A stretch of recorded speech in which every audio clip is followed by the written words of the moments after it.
This video was sponsored by UGREEN.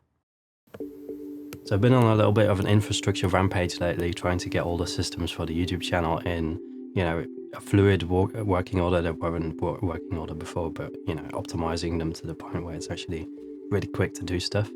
And that has been super difficult because once you upgrade one single component of a production process, it trickles down to other stuff failing later down the line, right? So if you upgrade the resolution from 4K to 6K, for example, you might think that's not a really big deal, but all of a sudden the computers that you're working on aren't fast enough to actually edit the footage. The storage capacities goes up, so all of those SSDs you had maybe aren't enough anymore. But one of the systems I've been trying to get up and running properly is the ComputeBox. So this is episode 2 in that build series. And the ComputeBox is basically this cart with 2 Windows rigs on there, which are the editing computers behind this YouTube channel, and also the gaming computers and that kind of stuff. And prior to this, I had them on this, essentially a desk setup with 6 sound decks on there, which worked out okay. You could push it into a different room to get rid of the noise and the heat, but there was a lot of stuff hanging out the back of it. And so the cart that we built in episode 1 has been performing really quite nicely. There's tons of upgradability in terms of all the 3D printed inserts we can place on this thing, but I'm not liking the look of it. It just doesn't match the theme of this space, and I'd like to upgrade that in this video. So in addition to, changing the appearance of this compute cart, we're also upgrading some of the functionality of it. So UGREEN sent over the DXP4800 Plus NAS, which is really awesome. NAS is network attached storage, and it's basically a computer in itself, but it has a bunch of hard drives in there, and it allows any computer on this network to be connected to it, which is super useful. If I want to edit some footage on the laptop, for example, we have the footage on the NAS itself, and then we can access it via there. Now that's not actually what I'm going to be using it for, because I don't have 10 gigabits Ethernet, and so that's not fast enough to deal with this. But you could actually set it up in that way, because this UGREEN NAS actually has M.2 slots on there, so you could put 2 M.2s in there, and that's super fast, right? And if you have those 10 gig speeds, then you could edit off this drive and then back it up onto the HDDs. They sent me 4 terabyte ones, and it's a toolless installation, so you just, grab the caddy and then press the drives into that, and then you can put them back into the NAS. So I actually started this build series after they reached out, and I accounted for the NAS to be installed in this side panel over here. So I made that one a little bit larger than all of the other panels. It's in the perfect spot where it doesn't overlap with that gap we have in the middle either, and that allows us to connect to all of the USB connections and that kind of stuff. Now in terms of that connectivity, we have a USB-C port at the front, an SD card reader at the front, and also a USB 3.2 port at the front there as well. At the back we have 2 Ethernet ports, so one is 2.5 gigabit, the other one is 10 gigabit, and 2 USB 2.0 ports and a 3.2 port. I had no idea what those USB ports or USB-C ports would do, but essentially if you connect another hard drive to that USB port, then it turns it into network attached storage. So if it has a bunch of movies on there, then you can watch the movie on your computer, switch over to your phone and watch it over there. So at the bottom you can take off the cover and you can actually upgrade the RAM. So there's one slot that's left open. You can fill that up if you want to. And there's also some M.2 slots over here. So if you want to set that up as cache, that could be very useful, but also, set it up as super fast storage. So if you want to edit off this drive, then you could do that. But then you would need like 2.5 gig or 10 gig Ethernet. Before I actually go ahead and install this thing, I have this plan for making this thing look a little bit better. So I essentially want to move the top and bottom box a little bit higher, put some pucks in between that. So there's a bit of separation between those middle boxes and the top boxes. And then I want to paint the middle boxes black. That matches the theme of all the other, setup builds that I've done so far, which have black sound decks on them. And it gives it a bit more, separation between those two components. It started by taking everything apart, taking off all of those 3D printed inserts so that we can properly paint it. I'm not too big of a fan of the Saturn one, but I did that on the desk setup as well, so yeah, it kind of matches that. And the top and bottom sections, I put some lacquer over that. That's just so that it keeps the wood a little bit safe. If you spill something over it, then you can wipe that off really easily. But it also makes the colors pop a lot more, which you can definitely see in this shot over here.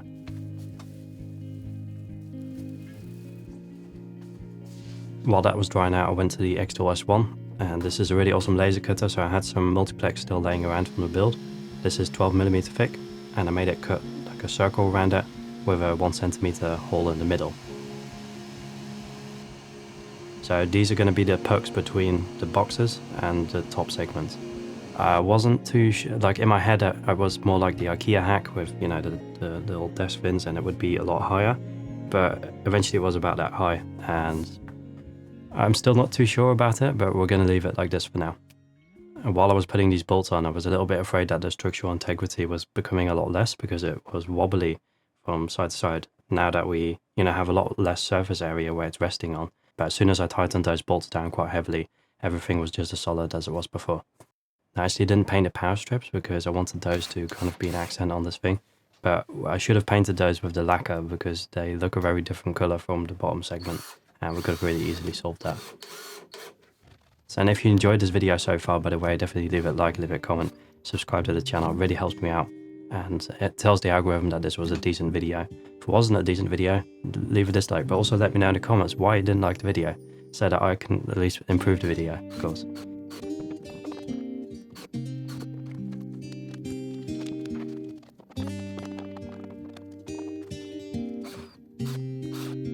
So after this, I took the DXP4800 to the 3D scanning station and used some double-sided tape to place some pokes, some markers on the device itself, like on the sides. It's a little bit too big for the 3D scanner to handle, but essentially I imported that into the Shaper 3D and put it in the same project as we used in the first video to actually create the entire setup. So I modeled everything out and then took it to the laser cutter, right? Which means everything is super accurate. So if I had built this thing by hand, we wouldn't have been able to, you know, use the CAD software to rely on all the measurements being accurate. In this case we were. I could just model everything out based on the dimensions in the CAD software, and I 3D printed it and it worked first try, which is really quite awesome.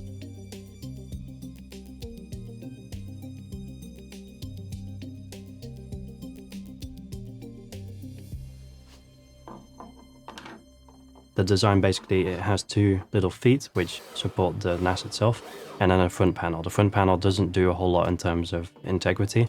That rear foot has a little bit of a lip on there, so it can't like shove backwards either. If I was very concerned about the vibrations, I would have built like a system where it holds the NAS in place with like springs and that kind of stuff, but honestly I think it's easier just to turn off the NAS and then move the whole cart and then turn it back on. So the Ethernet port that I'm plugging in right here doesn't actually go directly to the router. It first goes through this Ethernet switcher which we installed in the previous video.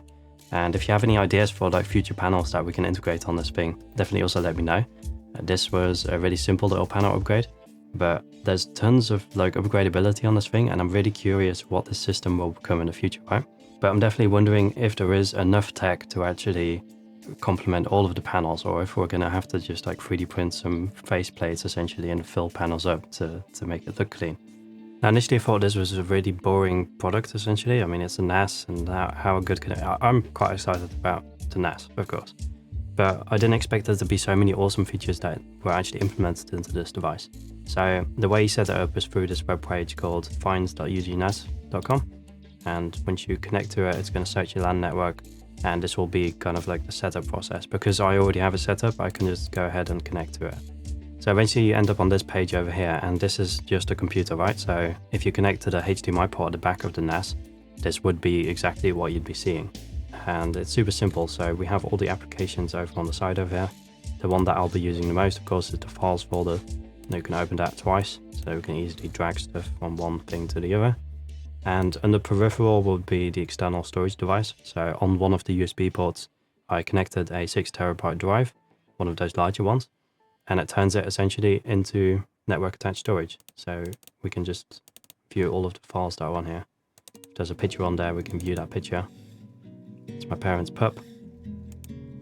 And if we wanted to drag that to this one, we could just like put it over there. But one of the more interesting features of this is this app center. So you have a bunch of apps over here which can enhance your usability of this thing.